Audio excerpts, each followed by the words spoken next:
Eu sou Jaider, seu professor de ensino religioso. Vamos iniciar a nossa jornada de aprendizado. Os objetivos da nossa aula são elucidar sobre a tradição oral, elucidar sobre a história da escrita e os meios que permitiram a transmissão dos ritos religiosos costumes por meio da escrita, ilustrar e exemplificar alguns textos sagrados. Vamos relembrar.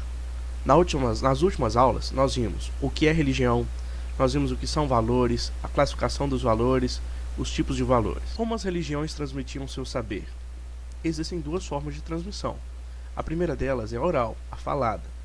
A segunda é a escrita.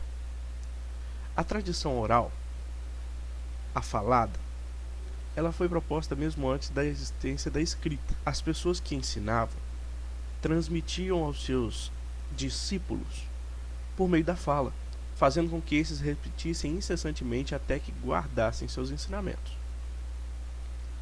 Uma pequena curiosidade: os homens primitivos também usavam formas de desenhos para registrar seus feitos, as coisas do cotidiano e a sua vivência. Nesse período, ainda não existia um idioma escrito. Tudo era transmitido via oral. Vamos conhecer um pouco da história da escrita. A escrita aparece sistematizada apenas por volta de 3500 a.C., quando os sumérios desenvolveram a escrita cuneiforme na Mesopotâmia. Os registros cotidianos, econômicos e políticos da época eram feitos em argila, com símbolos em forma de cone. No mesmo momento, surgiu os hieróglifos, lá no Egito. Essa escrita era dominada por apenas pessoas poderosas da sociedade, como escribas e sacerdotes. As primeiras civilizações usaram uma série de suporte para a escrita, que são impensáveis no mundo hoje: barro, cascas de árvore, couro de animais, ossos, entre outros. Vamos acompanhar meios e curiosidades que possibilitaram a escrita se tornar um elemento central para a humanidade. As tábuas de argila. Os primeiros pictogramas foram gravados nessas espécies de tábua, com madeira coberta de argila, como um instrumento feito de algum tronco vegetal, argila. A argila era empurrada e os símbolos eram gravados nas tábuas. Elas eram levadas a fornos que endurecia a argila de forma que esses registros se tornassem permanentes. Quando eram revestidos de cera, podiam ter escritos apagados. Assim, as tábuas eram reaproveitadas. A primeira forma de registro era feita nos papiros. O papiro é o precursor do papel. Ele foi desenvolvido por volta de 2500 a.C. pelos egípcios, a partir da planta papiro, que tinha um miolo cortado em finas lâminas. Depois secas, elas eram mergulhadas na água, na qual permaneceu por 6 dias. Outra vez secas, as lâminas eram ajeitadas em fileiras horizontais e verticais e sobrepostas umas às outras. A folha obtida era martelada, alisada e colada ao lado de outras, para formar uma longa fita que era depois desenrolada e escrita. Observe a figura ao lado. A próxima forma de manter um registro era o pergaminho. O pergaminho surgiu na Ásia, na cidade de Pérgamo, por volta dos séculos II a.C. É produzido com pele de animal, geralmente carneiro, bezerro e cabra. As peles passavam por um banho de cal e eram colocadas para secar em uma moldura de madeira. O pergaminho era um material nobre, usado para documentos muito importantes. Nos mosteiros católicos, e os monges reproduziam textos religiosos nesse suporte. A próxima forma de registro era o códex. O códex surgiu junto com os romanos. Era uma tábua que tinha cera em cima, e eles escreviam, passavam tinta, e aquilo que estava escrito na cera era passado para os papiros. O códex é essa forma de caderno e livro que nós temos hoje. Melhorando um pouco e adiantando um pouco a história, surge a prensa de Gutenberg. Em meados de 1455, o ourives alemão Johannes Gutenberg realizou seu grande sonho. Após anos de pesquisas e trabalho duro, ele pegou um triunfo na forma de livro, uma técnica impressionante para poder imprimir. A técnica de impressão com moldes não era novidade, já tinha sido inventada no século XIV na China, por meio da impressão de gravuras. Mas agora, com a criação de Gutenberg, que moldara os tipos de material em um material bem mais resistente e durável, usado pelos chineses, ele ficava muito mais eficaz e muito mais rápido a impressão. A impressão era em massa e possibilitava, a partir daí, a transformação da cultura ocidental para sempre. Antes dela, cada cópia de livro exigia um escriba, que escrevia tudo à mão, página por página. Em 1424, por exemplo, a Universidade de Cambridge, no Reino Unido, possuía apenas 122 livros, e o preço de cada um era equivalente a uma fazenda ou uma vinícola.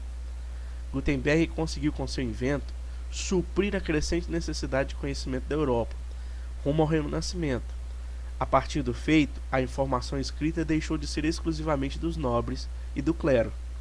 Até 1489, já havia prensas como a dele na Itália, na França, na Espanha, na Holanda, na Inglaterra, na Dinamarca.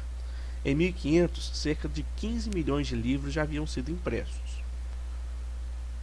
Adiantamos um pouco a história e por volta do ano de 1867, um americano chamado Christopher Scholz inventa a máquina de escrever. Esse material era bem avançado. Você colocava uma folha, digitava o texto e poderia reproduzi-lo infinitamente. Você conhece os textos sagrados das religiões? Vou começar pelo judaísmo. Para a religião judaica, por exemplo, primeiro tiveram as tábuas da lei e a transmissão oral. Depois, com a invenção do papiro e do pergaminho, eles registraram seus textos sagrados em rolos. O texto sagrado dos judeus chama-se Tanar, ou Mishnah, que é a junção de três termos hebraicos: Torá, que é a lei ou o Pentateuco, Neviim, que são os textos históricos, e Ketuvim, que são os textos dos profetas, e correspondem ao nosso Antigo Testamento da Bíblia cristã. O conjunto de livros judeus é formado por 39 livros. Você sabe o que é a Bíblia? A Bíblia é um conjunto de livros. A palavra Bíblia tem origem no grego biblion e quer dizer pergaminhos, livros, cadernos. Portanto, ela é um conjunto de livros que representa uma história. A Bíblia Sagrada é um conjunto de livros que conta a história da tradição sagrada. No caso do cristianismo, ela contém os livros judeus, o Velho Testamento, pois a fé cristã começa com os judeus, e também o Novo Testamento, que narra a obra de Jesus e a vida dos seus apóstolos. A Bíblia cristã possui 66 livros, 39 no Antigo e 27 no Novo, no caso da Bíblia protestante, que segue o cânon judaico. Na Bíblia católica, o Antigo Testamento possui alguns livros a mais, chamados de deuterocanônicos, por exemplo, Judite, Tobias, Macabeus, a carta de Jeremias a Baruque, os capítulos 13 e 14 do livro do profeta Daniel. Existem outros textos sagrados? Sim, existem. Observe essas figuras. São símbolos de religiões. No hinduísmo, por exemplo, o seu texto sagrado é a Bhagavad Gita. A Bhagavad Gita é uma conversa entre o deus Krishna e o seu devoto amado Arjuna. A conversa se dá início na batalha de Kurukshetra, no dia 22 de novembro de 3027 a.C. Arjuna está tendo o pior dia da sua vida, uma verdadeira crise de pânico, com suor frio e tremedeira. Ele está tomado por dúvidas existenciais e sem sentido, perdendo tudo. Nesse momento, ele pede a Krishna que o guie e lhe ajude a entender a vida, quando então Krishna lhe apresenta o caminho do yoga. Nos 701 versos da Bhagavad Gita, encontramos um guia prático para vencer a ansiedade, o medo, a depressão.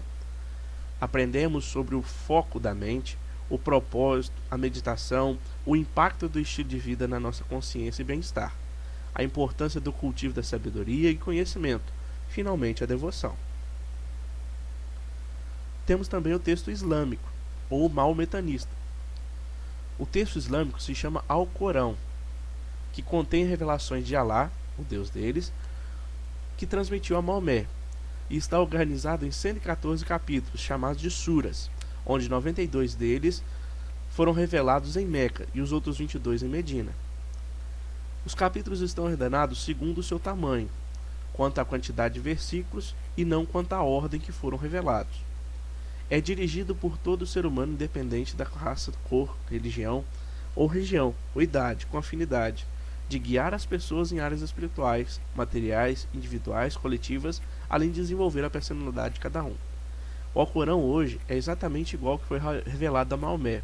Possui evidências quanto ao local e à ocasião que foi revelado e transmitido numa língua compreendida, falada por milhões de pessoas. É semelhante às versões da Bíblia, referindo-se aos textos bíblicos como Adão, Eva, José e seus 11 irmãos, a história dos judeus, Salomão e entre outros. No budismo também tem um texto. O texto se chama Tripitaka. A Tripitaka significa 3 cestas, referência às 3 partes do livro: o Vinaya, com as regras de conduta, o Sutta, que reúne os discursos de Buda, e o Abhinadhamma, que é o mais filosófico. Existe também um livro para o Espiritismo. Ele é chamado de o Livro dos Espíritos. É um conjunto de estudos realizado por Allan Kardec ao longo dos anos, que é a base de toda a doutrina espírita. Aguardo você na próxima aula e estou à sua disposição no WhatsApp da turma